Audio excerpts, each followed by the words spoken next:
This is Jason from the QuickBooks team. Normally you must change the account, class, or location one by one for multiple transactions. But with QuickBooks Online Advanced, you can save time and change those details for multiple transactions with a single step. We'll go over a common problem with accounts on transactions and then fix that problem across multiple transactions with reclassify transactions. Let's look at a common problem on the profit and loss statement. This business has a parent account, and then sub-accounts for extra detail.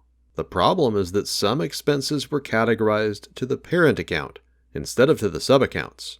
You could fix these expenses one by one, but reclassify transactions is a faster way to correct it. Select the Settings button, and then select Reclassify Transactions.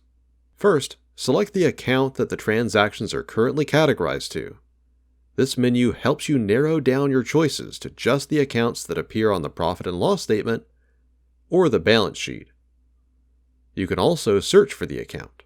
Once you've chosen the account the transactions are currently categorized to, you can look for the specific transactions you want to change. Enter a date range, and any other details that help to narrow down the search. Then you'll see all the transactions categorized to the account you chose that match the criteria you selected at the top. Select the checkbox for any transaction you want to edit, and then select Reclassify.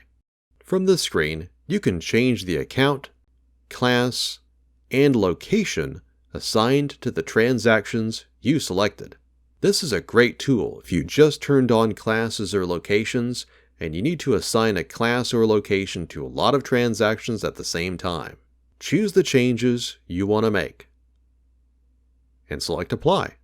QuickBooks makes all of the selected changes for you, so you don't have to correct the transactions one at a time. Now you're ready to reclassify transactions and correct problems with Reclassify Transactions.